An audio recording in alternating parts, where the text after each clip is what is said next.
გვარების ისტორია შუა საუკუნეების იტალიიდან მოდის. იტალიის განვითარებულ სავაჭრო ოლქებში პირველი გვარები წარმოიშვა. შემდეგ სამხრეთ საფრანგეთში, ინგლისში სავარაუდოდ 1066 წელს ნორმანებთან ომის შემდეგ გაჩნდა. ქართველების გვარი ისტორიულ-გეოგრაფიული რეგიონებითაა დაყოფილი.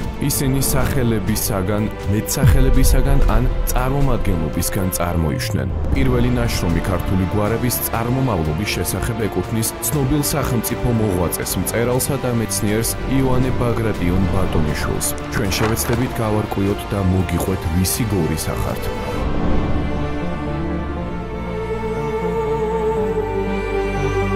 გადაცემაში ვისი გორის ახარ, ვეცდებით გავარკვიოთ თქვენი, შენი გვარის ისტორია.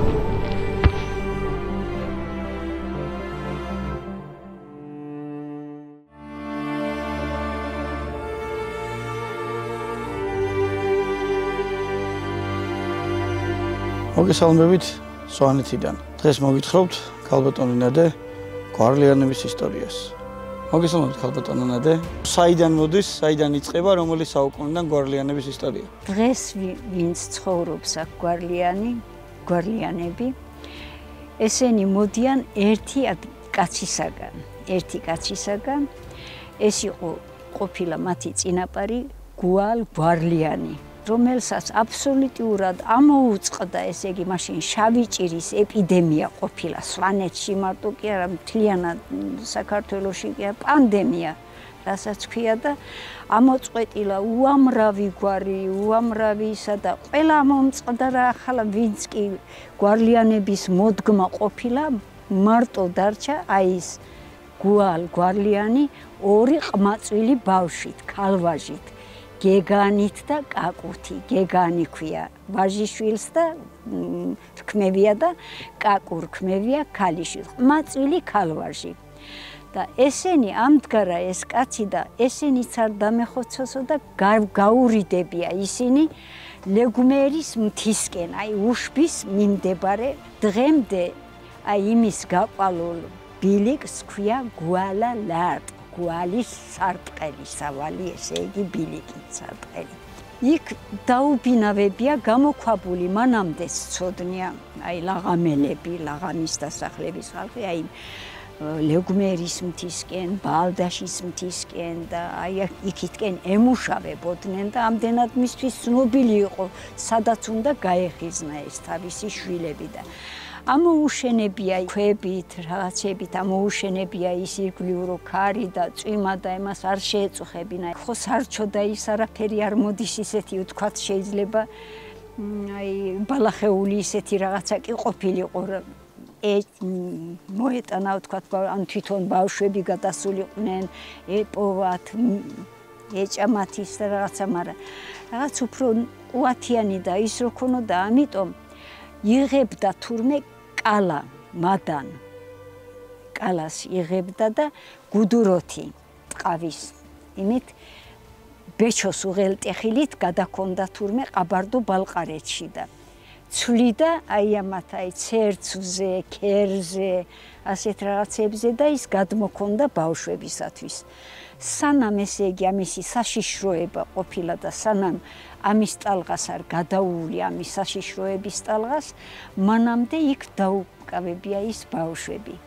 და მერე უკვე გადმოსახლებულა ნაკეთ და ყველა ამომწყდარია იმ თელის ამოწყვეტილი, აი სოფელი ძალიან ცოტაღა დარჩენილა აქ ისა და ახლა აქ აი ასე ვთქვათ აბორიგენ მაცხოვრებლებად ითვლებიან ხოჯელანები, ბარლიანები და გვარლიანები. შემდეგ არიან შემოსახლებული უკვე, შემოსახლებული გვარები. გაიზარდნენ ახლა ის კაკუ და გეგანი ორივე და შრომას მიყვეს ხელი რა თქმა უნდა და დაიმკვიდრეს მათი ის რაც ყოფილა დასამკვიდრებელი.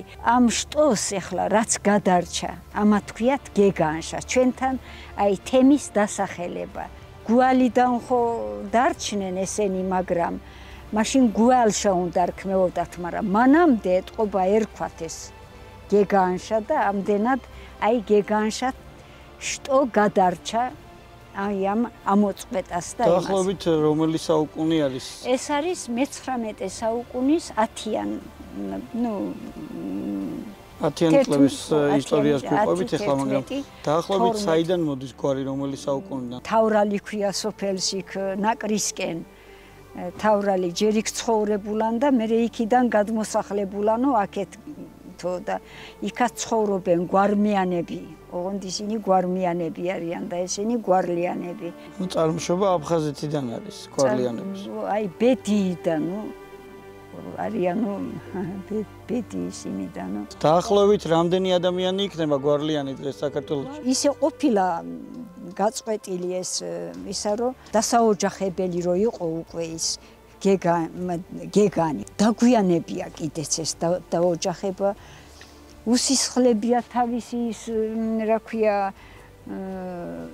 მამიდის ქმარი მოუკლია ვიღაცას ბარლიანი ბაძუშათემის მოუკლია ისიც უსისხლებია იმას და ამ იმაში ამ მტრობაში ამ იმაში ძალიან დაგვიანებია დაოჯახება ქალიც კი ამოწყვეტილი იყო და აი ის ვიღაცა ქალდანების გვარს ისა რომ აი მულახშიო ჯაჭვლიანების ნარძლევი ქალი არისო მარგიანების ასული ჯაჭვლიანების რძალყოფილი იმასაც შვილები ყოლია მაგრამ ახალგაზრდა ქალი და ეტყობა უჭირდა ცხოვრება ცხენით ასულა ცხონებული გეგანი და უნახია ის ქალი მაგრამ ფეხზე არ მაცვია შეურჩიულია იმას ქალს და მობრუნებულა ხელად და ქალამნები ნუ აუსხია ქალამნები წამოიყვანა ქალი და ეს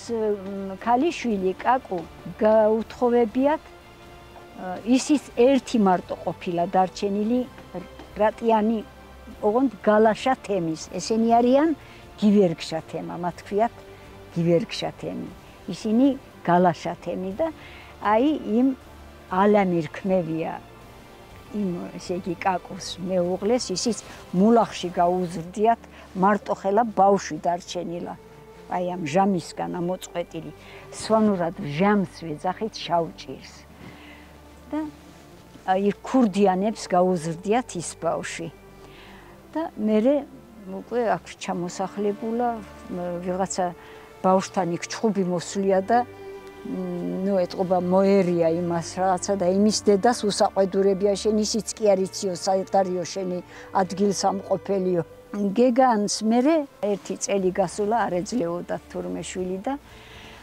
ახლა მაშინ ეს კითხაობა რაღაცა და ურჩევია იმას კითხავს რომ ლენჯერშიო მოხერის თავარანგელოზის ეკლესიას უნდა შეეხვეწოთო ესეც თეთრი ერკემლით სარიტუალო კვერებით და ნათავედით მისულან რა თქმა უნდა ეს ზანთლით და ეს ტრადიციულად მეფუტკრეობას ყოველთვის მისდევდნენ თურმე ესენი გვარლიანები აქ რო დაუძახნიათ ახლა იმისთვის აი იმისი ილდანი ყოფილა ნუ მეკლიტური რასაც ქვია რო დაუწყიათ და დაუმთავრებიათ ეს ლოცვა ეს ერკემალ სამჯერ დაუჩოქია აი ასე სრულიად მეტი არაფრის თქმა არ არისო საჭირო და იმის წლის თავზე შეეძინათ ვაჟიშვილი გუალი მერე გვეგნე შეეძინათ მეორე ვაჟიშვილი და მესამე ქალიშვილი შეეძინათ კიდე და აი იმ ქალს რქმევია ქვერჯა აი გეგანს რომელიც გამოყვა მარგიანების ასული ჯაჭვლიანების ზალყოფილი იქაც დარჩა იმას შვილები დღემდე არიან იმისი შვილის ნაშიერები ვონ ახლა იქ არ დარჩა არავინ მულახისკენ და ყველა ჯანდარაში და სადღაც არიან გადასულებით, მაგრამ დღემდე გქონდათ ურთიერთობა ერთმანეთთან. გადაცემა ვისი გოლის ახარ დღეს სვანეთში გვარლიანების ოჯახს სტუმრობდა. დიდი მადლობა მათ საინტერესო ინფორმაციისთვის.